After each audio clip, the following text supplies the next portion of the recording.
اعوذ باللہ من الشیطان الرجیم بسم اللہ الرحمن الرحیم وَإِذَا طَلَّقْتُمُ النِّسَاءَ فَبَلَغْنَ أَجَلَهُنَّ، تو جب تم لوگ اپنی بیویوں کو طلاق دو اور پھر وہ اپنی عدت پوری کر لیں، فَأَمْسِكُوهُنَّ بِمَعْرُوفٍ أَوْ سَرِّحُوهُنَّ بِمَعْرُوفٍ، تو اب چاہو تو روکو انہیں لیکن معروف طریقے سے، اور چاہو تو انہیں رخصت کر دو وہ بھی اچھے طریقے پر۔ وَلَا تُمْسِكُوهُنَّ ضِرَارًا لِتَعْتَدُوا، اور دیکھو ایسا نہ کرو کہ تم روکو انہیں تنگ کرنے کے لیے۔ اچھا ذرا اس کی میں اور خبر لوں گا رجوع کر کے، ذرا اگر تو طلاق ہو گئی تو آزاد ہو جائے گی، غصہ اتنا چڑھا ہوا ہے کہ ابھی وہ غصہ ٹھنڈا نہیں ہوا ہے، رجوع کر رہا ہے اس لیے کہ اسے اور پریشان کرو، اسے اور تکلیفیں پہنچاؤ۔ تو اب یہ کیا ہوا، قانون تو اجازت دے رہا ہے لیکن تم نے قانون کا مذاق اڑایا، تم نے اللہ کی دی ہوئی اس اجازت کا ناجائز استعمال کیا۔ ہاں اگر بسانے کا واقعی ارادہ ہو گیا ہے تو ضرور تم رجوع کر لو، رجوع کا حق تمہیں ہے، لیکن اگر یہ نہیں ہے، پریشان کرنا ہے، فلا تمسکوہن ولا تمسکوہن ضرارا لتعتدوا، ضدہ ان پر زیادتی کرنے کے لیے، ستانے کے لیے۔ ومن یفعل ذلک فقد ظلم نفسہ، اور جو کوئی بھی یہ کام کرے گا اس نے اپنی جان پر ظلم ڈھایا۔ ولا تتخذوا آیات اللہ ہزوا، اور دیکھو اللہ کی آیات کو مذاق اور کھیل نہ بنا لو، ٹھٹھا نہ بنا لو۔ یہ اچھی طرح جان لیجیے، لا از لا and there can be law which has no flaw. Flawless law is impossible. اس لیے تقوی، اللہ کا خوف ہر جگہ پر بار بار، ورنہ تم اللہ کی شریعت کا تماشا بنا دو گے، ٹھٹھا بنا دو گے۔ وَلَا تَتَّخِذُوا آیَاتِ اللَّهِ هُزُوًا وَاذْكُرُوا نِعْمَتَ اللَّهِ عَلَيْكُمْ، اور یاد کرو، ذکر کرو، شعور کرو اللہ کے انعامات کا جو تم پر ہوئے ہیں۔ وَمَا أَنزَلَ عَلَيْكُم مِّنَ الْكِتَابِ وَالْحِكْمَةِ، اور جو اس نے نازل فرما دی ہے تم پر اپنی کتاب، اپنی شریعت اور حکمت، یعظکم بہ، اس کے ذریعے سے تمہیں نصیحت کر رہا ہے، سیدھا راستہ بتا رہا ہے۔ واتقوا اللہ، اللہ کا تقوی اختیار کرو۔ واعلموا ان اللہ بكل شیء علیم، اور جان لو کہ اللہ تعالیٰ کو ہر چیز کا حقیقی علم حاصل ہے۔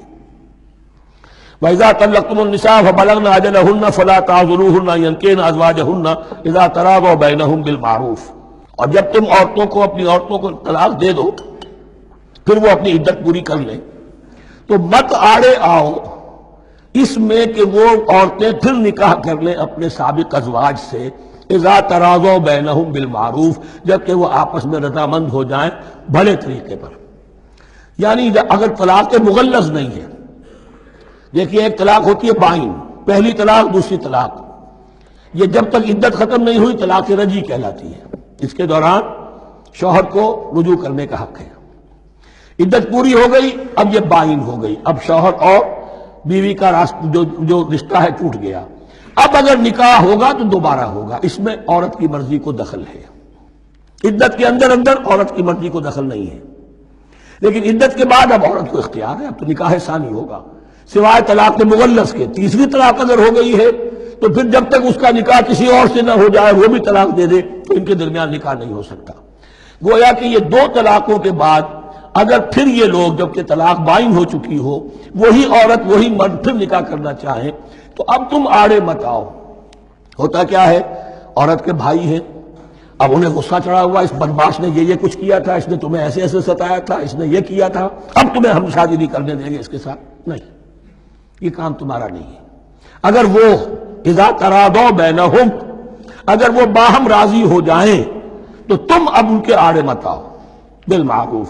ذالک یوعظ بہ من کان منکم یؤمن باللہ والیوم الآخر، یہ وہ چیزیں ہیں جن کی نصیحت کی جا رہی ہے تم میں سے ان کو جو واقعتاً ایمان رکھتے ہو اللہ پر اور یوم آخر پر۔ ان کے اگر ایمان ہی نہیں ہے، ان کے لیے یہ سارا جو ہے بحث کے آگے بین بجائے جاؤ کیا حاصل ہے، وہ تو پھر اس کو کوئی فائدہ نہیں پہنچے گا۔ ذالک یوعظ بہ من کان منکم یؤمن باللہ والیوم الآخر ذالکم ازکی لکم واطہر، یہ طریقے جو ہیں تمہارے لیے زیادہ پاک ہیں، زیادہ عمدہ ہیں۔ واللہ یعلم وانتم لا تعلمون، اللہ جانتا ہے تم نہیں جانتے۔ اپنی عقل کو مقدم نہ رکھو، یہ اللہ کا علم ہے، اسی نے عورت کو بنایا، اسی نے مرد کو بنایا، اسے مرد بھی عزیز ہے، عورت بھی عزیز ہے۔ الخلق عیال اللہ، حضور نے فرمایا تمام مخلوق اللہ کے کنبے کے مانند ہے۔ اللہ کو تو اپنا ہر انسان، مرد ہو یا عورت ہو، محبوب ہے، پسندیدہ ہے، اس کی تخلیق ہے، اس کا شاہکار ہے، لیکن یہ کہ وہ جانتا ہے کہ عورت کے کیا حقوق ہونے چاہیے، مرد کے کیا ہونے چاہیے۔ لہذا واللہ یعلم وانتم لا تعلمون۔ صدق اللہ العظیم۔